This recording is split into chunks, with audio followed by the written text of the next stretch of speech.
Okay, the tank's already been off and been drained, but I'm just going to go over taking the tank off and how I would drain it. Literally just two bolts here. I noticed that the tank rubbers are missing, so it's the two bolts. They've both got a Phillips head, so I got a couple of new tank rubbers.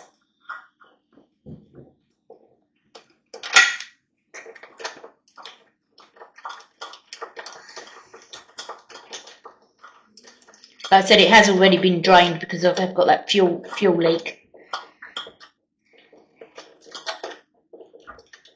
I did just pop it back on just so I can show you how it comes off. 2 bolts. Now mine's got 2 Jubilee clips. I know it's not gonna leak because it's already been drained, and also now know that if I leave it in the on position, then it doesn't leak. Only leaks in the prime position. So there's 2 fuel pipes going into the fuel tap, so they have to come off. So they have already been off, so let's do it again so you can see. Now if the tank had fuel in it, then there'd be fuel coming out of here. Last time I forgot to have the sound on, so that's why I'm doing it again. Okay, there's also one around the other side that I take off. And that's how easy the tank comes off.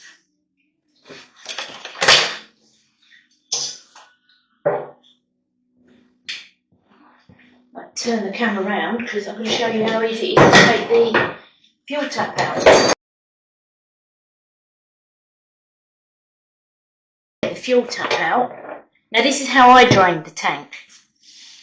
Okay, see a couple of videos on YouTube where they're trying to drain from here, but also see a video where they were sucking fuel out of the petrol cap.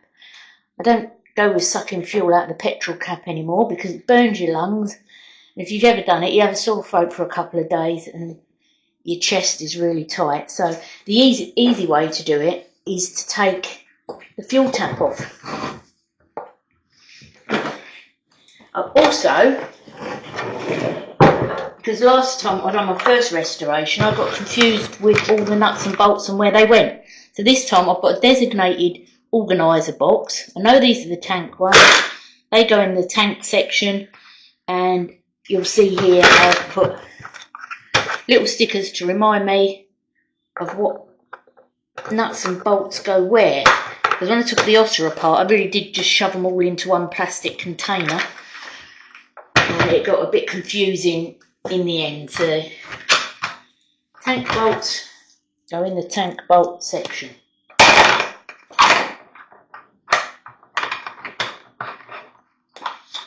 Let's see if we can actually see through the camera. Yep, we can. Now we're going to take the petrol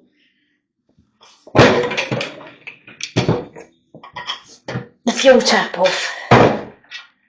I'm not too worried about the underside of the tank. Obviously, if you've got a nice tank, so I'm going to wrap it. I'm going to attempt to do my first wrap.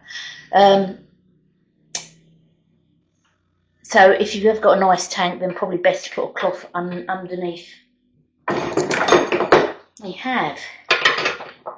Alright. I use the socket, but it's a lot easier if I use the screwdriver.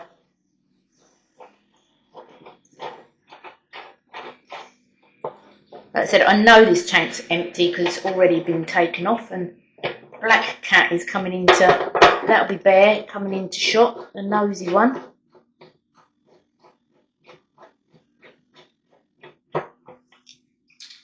And they are going to go in with the fuel tap bolts. I have, and it is coming very shortly. It's on its way. I know it's on its way. I have the kit for the fuel tap coming. So I'm gonna do a whole little video on that, how to replace the kit in the fuel tap. But that's that. That is off. I'll give a good clean up and an overhaul because it should be here in the next couple of days. Now how I drained the tank is I had a rather large saucepan and I literally tipped the tank up, let the fuel come out of the fuel tap into the saucepan, and I did it outside where it was well ventilated. So I know she's dry, so I'm going to put it back up the other way. This is the fuel sensor, so it lets me know how much fuel is left in the tank if I need to go on to reserve. It's there. So I think that'll probably be due a replacement or a refurbishment, but we'll find out. Right, the tank's off. And today I think we'll try and take the petrol cap apart, have a good look in there. But for now, the bike, oh, another cat, it's always a cat in the shop. And then my workshop cats, one's busily eating in the corner. So workshop cat in the corner, let's go and see her. This is Bear. Not very helpful workshop cat. But for now, my bike is Bear. Over here, the lovely ZZR14. The reason why it's got cloths on the seat is because the cats like to scratch the seats, the little buggers. Also, I've got the side panels. Only one panel is broken, so I'm going to attempt to do a repair on the panel that's broken. And the screen is broken as well, so I'm going to replace the screen, but I'm going to attempt to do a plastic repair on the panel. Fuel tap's an easy removal, just 2 bolts going into the tank, and remove the clips for 2 of the fuel tubes. I've left the other one on and removed it at the other end. Okay.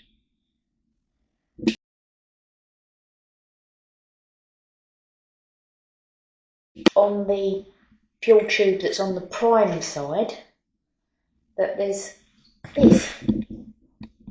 Now to me, that looks a bit like a plumbing fitting. Is that a fuel filter? Or is that a plumbing fitting? Well, I'm going to go and find out on the internet and see what this is. Airbox is going to be the next part to remove. So that'll be the airbox. Not doing that today though, because there's other projects on the go, but that's on the list of things to remove.